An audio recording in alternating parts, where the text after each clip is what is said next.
தன்னுடைய வாழ்க்கை வளமாயிருக்க வேண்டும் என்று தனக்கென்று ஒரு வட்டத்தை வைத்துக் கொண்ட மனிதன் சொல்கிறான், நான் இனி எனக்கென்று நான் பிரியமாயிராமல் அவருக்கு பிரியமானவர் இருக்க நாடுகிறேன். நான்காவது குறிப்பு அன்பானவர்களே, அவனுடைய கிறிஸ்துவுக்குள் வரும்போது ஒரு புதிய தொடர்பு ஏற்படுகிறது. a new attachment. அந்த தொடர்பு என்ன? 15 வசனம் அவன் சொல்லுகிற வார்த்தை கவனியுங்கள். இனி தங்களுக்கென்று பிழைத்திராமல் மரித்து எழுந்தவருக்கென்று பிழைத்திருக்கிறோம். பாருங்கள், ஒரு புதிய தொடர்பை ஏற்படுத்திக் கொள்கிறார். இனி அப்படியானால் இதுவரை தனக்காக வாழ்ந்தவர், இதுவரை தன்னுடைய சுய லாபங்களுக்காக வாழ்ந்தவர், இதுவரை தன் சொந்த சித்தத்தை செயல்படுத்த விரும்பின ஒரு மனிதன் இங்கே சொல்கிற வார்த்தை, இனி எனக்கென்று பிழைத்திராமல். அன்பானவரே, ரட்சிப்பு என்பது எண்ணங்களின் மாற்றம், சுபாவங்களின் மாற்றம், ஆசைகளின் மாற்றம், விருப்பங்களின் மாற்றம், உன் வாழ்க்கையின் பயணத்தின் மாற்றம். அதைத்தான் இந்த வார்த்தை சொல்கிறது. 15 வசனம், பிழைத்திருக்கிற இந்த பூமியிலே ஆண்டவருக்கென்று பிழைத்திருக்கிற ஒவ்வொருவரும் இனி தங்களுக்கென்று பிழைத்திராமல். இந்த வசனத்தை கேட்கிற நீங்களும் நானும் தைரியமாக சொல்ல முடியுமா? இந்த தேவ மனிதன் சொல்ல முடியுமானால் நீங்கள் நானும் சொல்ல முடியும். காரணம் என்ன? ஒருவன் கிறிஸ்துவுக்குள் வரும்போது அவனுக்குள்ளே ஒரு புதிய தொடர்பு. அந்த தொடர்பு என்ன? மரித்து எழுந்தவருக்கென்று பிழைத்திருக்கிறோம். அன்பானவரே, 5வது புதிய உறவு. இந்த தொடர்பு வேறு, உறவு வேறு. இந்த உறவு என்ன? இங்கே அவர் சொல்லுகிறாள், இனி நாங்கள் ஒருவரையும் மாமிசத்தின்படி அறியோம். திரும்ப படிக்கிறேன், நாங்கள் கிறிஸ்துவையும் மாமிசத்தின்படி அறிந்திருந்தாலும் இனி ஒருபோதும் அவரை மாமிசத்தின்படி அறியோம். அப்படியானால் ஒரு புதிய உறவுகள். என் அன்பானவரே, நீ இன்றைக்கு அறிந்திருக்கிற உறவுகள் மாமிசத்தின்படிதானா, அல்லாவிட்டால் கிறிஸ்துவை மையமாய் கொண்ட உறவா என்பதை சற்றே சிந்தித்து பார்க்க விரும்புகிறேன். இன்றைய திருச்சபைகளிலே மிகவும் மக்களை ஆக்கிரமித்துக் கொண்டிருப்பது மாமிசத்திற்குரிய, அல்லாவிட்டால் இவர் அந்த இனத்தின் அடிப்படையிலே இன்றைக்கு நாம் கிரியைகளையும் ஊழியங்களையும் செய்து கொண்டிருக்கிறோம். இந்த நாளிலே இந்த வார்த்தை உன் வாழ்க்கையிலே செயல்பட நான் ஜெபிக்கிறேன். கடைசியாக 6வது குறிப்பு, ஒரு புதிய பதவி. இதைத்தான் பக்தன் பாடுகிறான். இத்தனை மகத்துவம் உள்ள பதவி புழுக்கலாம் எங்களுக்கு. நேற்று வரை, அதாவது அழிந்து போகிற வாழ்க்கை, நேற்று வரை வாஞ்சை இல்லாத வாழ்க்கை, நேற்று வரை தரிசித்து நடக்கிற வாழ்க்கை, நேற்று வரை கோழைத்தனமான ஒரு வாழ்க்கை. ஆனால் இன்றைக்கோ அவர் சொல்லுகிற வார்த்தை என்ன? நாங்கள் கிறிஸ்துவுக்கு ஸ்தானாதிபதிகளாக, அம்பாசிடர் ஃபார் கிரைஸ்ட், அல்லாவிட்டால் ஒரு கிறிஸ்துவுடைய பிரதிநிதியாக ஆண்டவர் எங்களை மாற்றி இருக்கிறார். கிறிஸ்துவுக்காக ஸ்தானாதிபதிகளாக. அன்பானவரே, இன்றைக்கு நீ எந்த நிலைமையில் இருக்கலாம், எந்த பகுதியிலும் ஊழியம் செய்யலாம், எந்த பகுதியிலும் குடியிருக்கலாம். ஆனால் நீ குடியிருக்கிற பகுதியை வைத்து உன்னுடைய பதவியும் உன் அந்தஸ்தையும் எடை போட வேண்டாம். நீ கிறிஸ்துவுக்குள்ளே ஒரு ஸ்தானாதிபதி. You are ambassador for Christ. அந்த அம்பாசிடர் என்ற வார்த்தையின் அர்த்தம் என்னவென்றால், அன்பானவர்களே, அமெரிக்காவுக்கு செல்ல வேண்டுமானால் அமெரிக்காவின் பிரதிநிதியை இங்கே நீங்கள் சந்திக்க வேண்டும். அவர் அனுமதி அளித்தால் தான் அமெரிக்காவினுடைய விசாவை நீங்கள் பெற முடியும். அப்படியானால் பரலோகத்திற்கு நீங்கள் பிரதிநிதிகளாக ஆண்டவர் இந்த பூமியிலே உங்களையும் என்னையும் வைத்திருக்கிறார். நீ சாதாரண ஒருவன் அல்ல, அசாதாரணமான காரியங்களை செய்யும்படி you are ambassador for Christ. இந்த நாளிலே கிறிஸ்துவுக்குள் ஒரு புதிய உறவு, கிறிஸ்துவுக்குள் ஒரு புதிய செயல்பாடு, கிறிஸ்துவுக்குள் ஒரு புதிய நோக்கம், கிறிஸ்துவுக்குள் ஒரு புதிய தொடர்பு, கிறிஸ்துவுக்குள் ஒரு புதிய பதவி. இத்தனையும் எங்கிருக்கிறது? கிறிஸ்துவுக்குள் வரும்போது. இதைத்தான் பவுல் சொல்கிறார், எல்லாம் ஒழிந்து போயின, எல்லாம் புதிதாயின.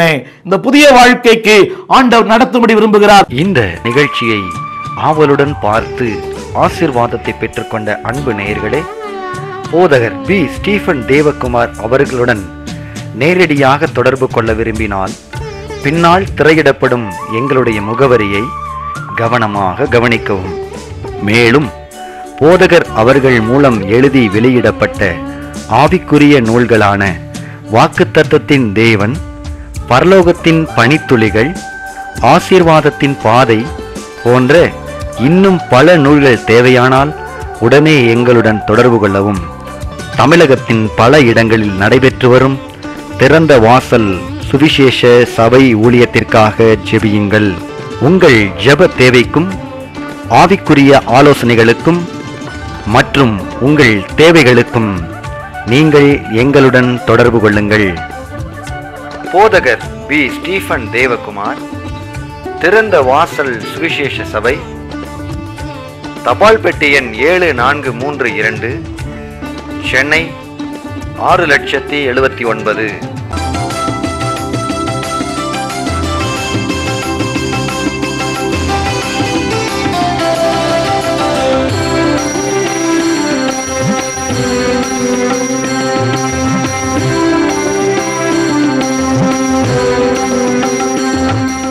விலாசம்: போதகர் ஸ்டீஃபன் தேவகுமார், திறந்த வாசல் சபை, 65 பரமானந்த முதலி தெரு, 7 கிணறு, சென்னை 600001. என் தொலைபேசி எண் 25281985. உங்களுடைய மின் அஞ்சல் Stephen Open Door @hotmail.com. In English, Pastor Stephen Devakumar, Open Door Church, number 65, Paramananda Mudali Street, 7 Wells, Chennai 600001. Our telephone 25281985.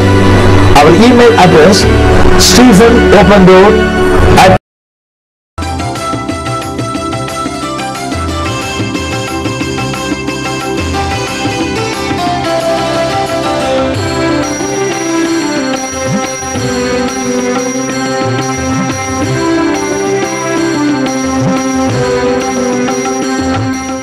அன்பு நேயர்களுக்கு ஆண்டவர் இயேசுவின் நாமத்தில் வாழ்த்துக்கள். இந்த நிகழ்ச்சிகள் உங்களுக்கு ஆசீர்வாதமாக இருக்குமேயானால் அன்பு கூர்ந்து எங்களுக்கு நீங்கள் தெரியப்படுத்தினால் தொடர்ந்து இந்த ஊழியங்களை செய்ய அது எங்களுக்கு பேருதவியாக இருக்கும். ஜெபியுங்கள், எங்களை ஜெபத்தில் தாங்குங்கள், உதவி செய்யுங்கள். இந்த நாளிலே ஆதியாகமத்தின் புஸ்தகம் 32ஆம் அதிகாரம் 29ஆம் வசனம். அங்கே அவனை ஆசீர்வதித்தார். இந்த வார்த்தையை உங்கள் சிந்தையிலே பதிக்க அன்பாக கேட்கிறேன். அங்கே அவனை ஆசீர்வதித்தார். இன்றைக்கு ஆசீர்வாதத்தை விரும்பாதவர்கள் எவரும் இல்லை. எந்த மதத்தை சார்ந்தவராக இருந்தாலும் எல்லாரும் விரும்புகிற ஒன்று, கடவுள் என்னை ஆசீர்வதிக்க வேண்டும், ஆண்டவர் என் வாழ்க்கையை ஆசீர்வதிக்க வேண்டும் என்று விரும்புகிற மக்கள் ஏராளம். ஆசீர்வாதத்தை விரும்பாதவர்கள் எவருமே இல்லை. ஆனால் தேவன் ஆசீர்வதிக்க வேண்டுமானால் அவர் எதிர்பார்க்கிற சில நிபந்தனைகள் உண்டு. God's blessings are condition. ஒவ்வொரு ஆசீர்வாதத்திற்கும் முந்தியும் பிந்தி நீங்கள் வாசித்து பார்ப்பீரானால் அதில் தேவன் சில நிபந்தனைகளை விதித்திருப்பார். அங்கே அவனை ஆசீர்வதித்தார். அன்பானவர்களே, ஆண்டவர் ஆசீர்வதித்த இந்த மனிதன் வாழ்க்கையிலே பல பாடுகளையும் போராட்டங்களையும் ஏமாற்றங்களையும் அடுத்தவர்களை ஏமாற்றி தன் வாழ்க்கையின் அறிவின் கூர்மையினாலே திறமையினாலே என்னென்னோ சாதித்து பார்த்து ஒன்றுமில்லாத நிலையிலே ஒரு நாள் ஆண்டு சமூகத்தில் விழுந்தபோது கர்த்தர் அங்கே அவனை ஆசீர்வதித்தார். இந்த நாளிலே முதலாவது குறிப்பாக எங்கே ஆசீர்வதித்தார்? இன்றைக்கு அநேகர் நினைப்பதெல்லாம் ஆசீர்வாதம் என்பது ஒரு செழிப்பான இடத்தில், ஆசீர்வாதம் என்பது இந்த மனிதரிடத்தில் இல்லை. அன்பானவர்களே, ஆண்டவர் ஒரு இடத்தையும் ஒரு நபரையும் பார்த்து ஆசீர்வதிப்பதல்ல, இடங்களுக்கும் நபர்களுக்கும் மேலாக ஆண்டவர் ஆசீர்வாதம் அப்பாற்பட்டது. ஆண்டவர் ஆசீர்வாதத்தை இடம் முதலாவதாக வேதம் சொல்கிறது ஒரு போராட்டமான a place of great trial. அவன் வாழ்க்கையிலே அதிக போராட்டமான நிலையிலே தன் சொந்த தாயினாலே அன்பானவர்களே வீட்டை விட்டு அனுப்பப்பட்டான். அவனுக்கு பின்னாலே அவன் சகோதரன் ஏசா அவரை துரத்தி கொண்டு வருகிறான். இப்படி வாழ்க்கை எல்லாராலும் கைவிடப்பட்ட, எல்லாராலும் இந்த நாளிலே மனமுறிவான ஒரு நிலையிலே போராட்டமான ஒரு வாழ்க்கையிலே கர்த்தர் அவனை ஆசீர்வதித்தார். இந்த நாளிலே நான் உங்களுக்கு விளக்க விரும்புகிற அந்த சத்தியம் என்னவென்றால், இன்றைக்கு அநேகர் நினைக்கிறார்கள் போராட்டமான வாழ்க்கை விட்டு நான் ஓடிவிட வேண்டும். இல்லை அன்பானவர்களே, உங்கள் நிழல் உங்கள் பின்னாக வந்து கொண்டிருக்கும். ஒரு பக்தனை இப்படி சொன்னார், அன்பானவர்களே, அதாவது the shadows, நிழல் என்பது உண்மை அல்ல, நிழலை விட அன்பானவர்களே, அதாவது நிஜத்தை விட நிழல் பெரிதாக இருக்கும். நீ சந்திக்கிற வாழ்க்கையின் போராட்டங்கள் நிழல் போன்றது, ஆனால் அது உண்மை அல்ல. Don't try to run away from the problem. If you run away from the problem, you became the problem. போராட்டங்களை விட்டு ஓட நீங்கள் முயற்சிக்கும் போது, பிரச்சனை விட்டு ஓட நீங்கள் முயற்சிக்கும் போது நீங்களே பிரச்சனையாய் மாறிவிடுவீர்கள். இந்த போராட்டமான இடத்திலே வசனத்தை சொல்லுகிறேன் கேளுங்கள். 25 வசனத்திலே போராடுகையில், 28 வசனம் போராடி, அவன் வாழ்க்கை ஒரு போராட்டமான வாழ்க்கை. ஆனால் அந்த போராட்டத்தின் மத்தியிலே அங்கே அவனை ஆசீர்வதித்தார். இரண்டாவது எங்கே ஆசீர்வதித்தார் என்று சொன்னால் 10 வசனம், அடியனுக்கு தேவரீர் காண்பித்த எல்லா தயவுக்கும் எல்லா சத்தியத்துக்கும் எவ்வளவேனும் பாத்திரன் அல்ல. இங்கே அவனுடைய தாழ்மையை நாங்கள் பார்க்கிறோம். இங்கே அவன் சொல்கிற வார்த்தை, I am not worthy, a place of humble confession. இங்கே அவனுடைய அந்த தாழ்மையை பாருங்கள். நான் எவ்வளவேனும் பாத்திரன் அல்ல. அன்பு நண்பரே, அன்பு சகோதரனே, சகோதரியே, ஆண்டவர் உன்னை ஆஸ்வதிக்க வேண்டுமானால் நீ சொல்ல வேண்டிய முதல் வார்த்தை, நான் எவ்வளவேனும் பாத்திரன் அல்ல. உம்முடைய தயவுக்கும் உம்முடைய இரக்கங்களுக்கும் நான் பாத்திரன் அல்ல. உங்களோடு பேசுகிற நான் ஆண்டவரை அறியாத ஒரு குடும்பத்தில் பிறந்தேன். என்னுடைய வாழ்க்கையிலே 17 வயது வரை எனக்கும் ஆண்டவருக்கும் தொடர்பு இல்லை. இந்த 38 ஆண்டுகளாக இந்த இயேசுவை பின்பற்றுகிறேன். ஆண்டவர் என்னை உயர்த்தி வைத்திருக்கிறார். இதற்கு நான் கொஞ்சமேனும் பாத்திரன் அல்ல. ஆண்டவர் தகுதி, மதம், இனம், படிப்பு, ஜாதி இவைகளின் பின்னணியில் ஆசீர்வதிப்பதல்ல. இவைகளுக்கெல்லாம் அப்பாற்பட்டு யாக்கோபை ஆசீர்வதித்தார். தேவன் ஆசீர்வதிக்க வேண்டுமானால் நீ சொல்ல வேண்டிய இரண்டாவது வார்த்தை, நான் கொஞ்சமேனும் பாத்திரன் அல்ல. மூன்றாவது எங்கே ஆசீர்வதித்தார்? அந்த வசனத்தை நான் படிக்கிறேன் கேளுங்கள். 12 வசனத்திலே வேதம் சொல்கிறது, அவன் சொன்ன வார்த்தை, ஆண்டவரோடு கூட அவன் போராடினான். முதல் வசனத்திலே வேதம் சொல்கிறது, யாக்கோபு தேவனை கண்டான், தேவதூதர்கள் அவனை சந்தித்தார்கள். 2 வசனம், யாக்கோபு அவர்களை கண்டான். அன்பானவரே, இரண்டாவது குறிப்பு, ஆண்டவர் எங்கே அவனை ஆசீர்வதித்தார் என்று சொன்னால் தேவனை அவன் கண்டான். முதல் வசனம், தேவதூதர்கள் அவனை சந்தித்தார்கள். 32:2, யாக்கோபு அவர்களை கண்டான். இன்றைக்கு நீ தேவனை காணுவானால், தேவ பிரசன்னத்தை உணர்வாயானால் உன் வாழ்க்கையில் ஆசீர்வாத நிச்சயம். நான்காவதாக எங்கே ஆசீர்வதித்தார்? a place of communion. அவன் தேவனோடு கூட அவன் சொல்லுகிற உபவாசனத்திலே, நான் தேவனை முகமுகமாய் கண்டேன். அதனுடைய இன்னொரு பொருள் என்னவென்றால் தேவனோடு நெருக்கமான தொடர்பு, தேவனோடு நெருக்கமான ஒரு உறவு, an intimacy with God. இதனாலே அநேகர் சொல்கிற வார்த்தை, இந்த போராட்டங்களினாலே தேவனோடு நெருங்கி வாழ முடியவில்லை. அன்பானவர்களே, இந்த அதிகாரம் போராட்டத்தோடு ஆரம்பிக்கிறது, ஆசீர்வாதத்தோடு முடிகிறது. Start with sorrow, end with song. Start with pain, end with praise. துதியில, அதாவது வேதனையில் ஆரம்பித்தான், சாதனையிலே அவன் முடித்தான். அவன் சொல்லுகிற வார்த்தை 30 வசனத்திலே, நான் ஆண்டவரை முகமுகமாய் கண்டேன். அன்பானவரே, இந்த நாளிலே ஆண்டவர் ஆஸ்வதிக்க வேண்டுமானால், நீ ஆண்டவரோடு ஒரு தொடர்பு இருக்குமானால் நிச்சயம் தேவன் உன்னை ஆஸ்வதிப்பார். 5வது குறிப்பு, அவன் பலவீனங்களை அவன் ஒத்துக்கொண்டார். ஆண்டவர் சொன்னார், உன் பெயர் என்ன? அவன் சொன்ன வார்த்தை, என் பெயர் யாக்கோபு. இதனுடைய இன்னொரு கருத்து என்னவென்றால், அவன் உண்மையான தன் பலவீனங்களை ஒத்துக்கொண்டார். இரண்டாவது குறிப்பாக, தேவனுடைய ஆசீர்வாதம் என்று சொன்னவுடனே மக்கள் இன்றைக்கு நினைப்பதெல்லாம் ஒரே, அதாவது வீடு, வசதி, வாழ்க்கையின் உயர்வு, வெளிநாட்டு வேலை, இவை ஆசீர்வாதங்கள் அல்ல. இவை எல்லாருக்கும் சொந்தம். ஆனால் தேவன் ஆஸ்வதிக்கும் போது முதலாவது ஆசீர்வாதம், அன்பானவர்களே, ஆண்டவர் அவன் வாழ்க்கையை மாற்றினார், அவன் எண்ணங்களை மாற்றினார், அவன் சுபாவங்களை மாற்றினார். யோசித்து பாருங்கள், அவன் கடந்து வந்த பாதைகள், அவன் கடந்து வந்த வேதனைகள் எல்லாவற்றுக்கும் மேலாக ஆண்டவர் அவன் வாழ்க்கையில ஆவிக்குரிய சகல உன்னதங்களின் ஆசீர்வாதத்தினாலே ஆண்டவர் எல்லா ஆசீர்வாதங்களினாலும் நம்மை ஆசீர்வதித்திருக்கிறார். இதைவிட மேலான ஒரு ஆசீர்வாதம் என்னவென்றால், ஆண்டவர் இவனை ஆசீர்வதித்த போது இவனுடைய உள்ளான காயங்கள் மாறிற்று.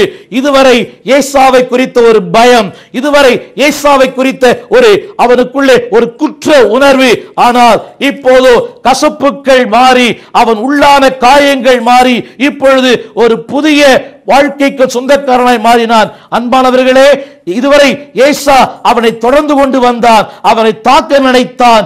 இப்பொழுதோ அந்த ஏசா சொல்லுகிற வார்த்தை, உனக்கு தேவையானதை என்னிடத்திலே கேள். இதை எளிமையா சொல்ல வேண்டுமானால், அவனுக்கு வில்லனாய் இருந்தவன் இப்பொழுதோ கதாநாயகனாய் மாறிவிட்டான். என் அன்பு நண்பரே, உன் வாழ்க்கை இருக்கிற வில்லன்கள் மாற வேண்டுமானால், உன் வாழ்க்கையில் இருக்கிற உனக்கு எதிராக இருக்கிற சத்துருக்கள் மாற வேண்டுமானால், தேவனோடு ஒரு தொடர்பு, தேவனோடு ஒரு நெருக்கம், தேவனோடு உண்மையான அறிக்கை செய்யுமானால், you will escape from all the evil attacks. இதுவரை அவன் வாழ்க்கையிலே அவனை தாக்கிக் கொண்டிருந்த உள்ளான உணர்வுகள், காயங்கள் எல்லாம் மாறி இப்பொழுது அவன் ஆசீர்வதிக்கப்பட்டான். இரண்டாவது ஆசீர்வாதம், யாருக்கு துரோகம் செய்தானோ, யாருக்கு தீமை செய்தானோ, அந்த தீமை செய்தவன் இவனை மனதார மன்னித்து விட்டான். ஆம் அன்பானவர்களே, இதுதான் உலகத்தில் மிகப்பெரிய ஆசீர்வாதம். அதாவது தவறான செயல்களுக்கு ஒரு மன்னிப்பு. இதுவரை அன்பானவர்களே, ஆசீர்வாதம் என்பது மக்கள் நினைப்பதெல்லாம் பணமும் வீடும் அல்ல. உன்னுடைய வாழ்க்கையில் தவறான செயலுக்கு நீ ஒரு மன்னிப்பு பெற்றிருப்பாயானால் அதுதான் உண்மையான வாழ்க்கை. மூன்றாவதாக சொல்கிறேன், ஆசீர்வாதத்தினுடைய மூன்றாவது நிலை என்ன? 33:4 படிக்கிறேன், கேளுங்கள். ஏசா எதிர்கொண்டு வந்து அவனை தழுவி அவனை கட்டிக்கொண்டு அவனை முத்தம் செய்தான். எத்தனை பெரிய மாற்றம் பாருங்கள் அன்பானவர்களே. இதுவரை அவனுடைய வாழ்க்கையில் இருந்த, ஆரம்பத்தில் சொன்னது போல, யாரை குறித்து பயந்தானோ, யாரை குறித்து திகில் அடைந்தானோ, இப்பொழுது அவனை எதிர்கொண்டு வந்து அவனை தழுவி அவன் கழுத்தை கட்டிக்கொண்டு முத்தம் செய்தான். இதான் தேவனுடைய ஆசீர்வாதம். உன் வழிகள் கர்த்தருக்கு பிரியமாயிருந்தால் உன் சத்துருக்களும் உன்னோடு சமாதானமாகும்படி செய்வார். எனவே சத்துருக்களை குறித்த பயம் தேவையில்லை. இன்றைய கிறிஸ்தவ உலகத்திலே அடிக்கடி மக்கள் பயன்படுத்துகிற வார்த்தை, ஊழியர்கள் பயன்படுத்துகிற வார்த்தை, யாரோ ஏதோ செய்து விட்டார்கள். இல்லை அன்பானவர்களே, உன் வழிகள் கர்த்தருக்கு பிரியமா இருந்தால் ஆண்டவர் உன் வாழ்க்கையை மாற்றுவார். நான்காவதாக ஆண்டவர் தந்த ஆசீர்வாதம், இதுவரை யாக்கோபாய் இருந்தவன் இஸ்ரவேலாய் மாறினான். இஸ்ரவேல் என்ற வார்த்தையின் பொருள் என்னவென்றால் இளவரசன். இதுவரைக்கும் வாழ்க்கையிலே அவன் நிலை வேறு, இன்றைக்கு அவன் நிலை வேறு. ஐந்தாவது ஆசீர்வாதம், மற்றவர்களை ஆசீர்வதிக்கிற ஆசீர்வாதத்தை இவன் பெற்றான். ஆதியாகமம் 48:16 வாசித்து பார்க்கும்போது அவன் பிள்ளைகள் இவன் ஆசீர்வாதத்திற்காக போட்டி போடுகிறதை நீங்கள் கவனிக்கலாம். ஆம் அன்பானவர்களே, ஆதியாகமம் 49 அதிகாரம் இப்படி ஆரம்பிக்கிறது. யாக்கோபு தன் குமாரர்களை நோக்கி, கடைசி காலத்தில் நான் உங்களுக்கு நடக்கும் சம்பவங்களை சொல்லுவேன் என்று சொல்லி தன் பிள்ளைகளை, தன் குமாரர்களை ஆசீர்வதித்தார். அவனுடைய ஆசீர்வாதம் அப்படியே அந்த பிள்ளைகளுக்கு பலித்தது. நான் சொல்ல விரும்புகிற விஷயம் என்னவென்றால், மக்களை ஆசீர்வதிக்க ஆசீர்வாதத்தை இவன் பெற்றான். He became an anointed. அடுத்தவர்களை ஆசீர்வதிக்க ஆசீர்வாதம் தான் கர்த்தருடைய ஆசீர்வாதம். இந்த நாளிலே அங்கே அவனை கர்த்தர் ஆசீர்வதித்தார். உன்னை அப்படியே ஆசீர்வதிப்பார். உன் சூழ்நிலைகளை பார்க்க வேண்டாம், உன் பிரச்சனைகளை பார்க்க வேண்டாம், அழைத்தவரை பாருங்கள். இளம் ஆண்டவருக்கு முக்கியமல்ல, நபர்கள் முக்கியமல்ல, அவரோடு தொடர்பு. ஆண்டவர் தாமே உங்களை ஆசீர்வதிப்பாராக. இந்த நிகழ்ச்சியை ஆவலுடன் பார்த்து ஆசீர்வாதத்தை பெற்றுக்கொண்ட அன்பு நேயர்களே, போதகர் பி. ஸ்டீபன் தேவகுமார் அவர்களுடன் நேரடியாக தொடர்பு கொள்ள விரும்பினால் பின்னால் திரையிடப்படும் எங்களுடைய முகவரியை கவனமாக கவனிக்கவும். மேலும் போதகர் அவர்கள் மூலம் எழுதி வெளியிடப்பட்ட ஆவிக்குரிய நூல்களான வாக்குத்தத்தத்தின் தேவன், பரலோகத்தின் பனித்துளிகள், ஆசீர்வாதத்தின் பாதை போன்ற இன்னும் பல நூல்கள் தேவையானால் உடனே எங்களுடன் தொடர்பு கொள்ளவும். தமிழகத்தின் பல இடங்களில் நடைபெற்று வரும் திறந்த வாசல் சுவிசேஷ சபை ஊழியத்திற்காக ஜெபியுங்கள். உங்கள் ஜெப தேவைக்கும் ஆவிக்குரிய ஆலோசனைகளுக்கும் மற்றும் உங்கள் தேவைகளுக்கும் நீங்கள் எங்களுடன் தொடர்பு கொள்ளுங்கள். போதகர் பி. ஸ்டீபன் தேவகுமார், திறந்த வாசல் சுவிசேஷ சபை, தபால் பெட்டி எண் 7432, சென்னை 6079.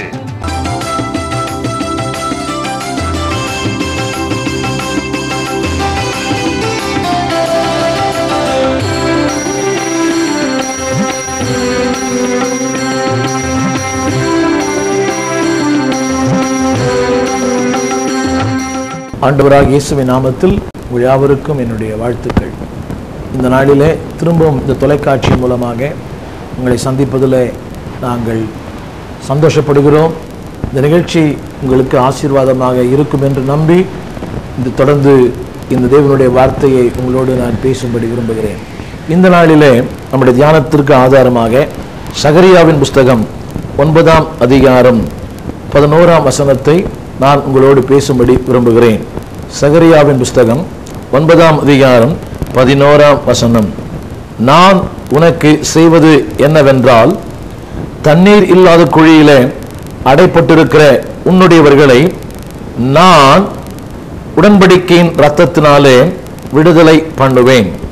பரிசுத்த ஆவியானவர் உங்களோடு கூட சொல்லுகிற இந்த வார்த்தையை நீங்கள் கவனிக்கும்படி அன்பாய் கேட்கிறேன். இந்த வார்த்தை சொல்லுகிறது, நான் உனக்கு செய்வது. ஆம் அன்பான தேவ பிள்ளையே, இந்த நாளிலே ஆண்டவர் உனக்கென்று மேலான நேர்த்தியான ஒன்றை செய்யும்படி விரும்புகிறார். ஒருவேளை மனிதர்கள் செய்வது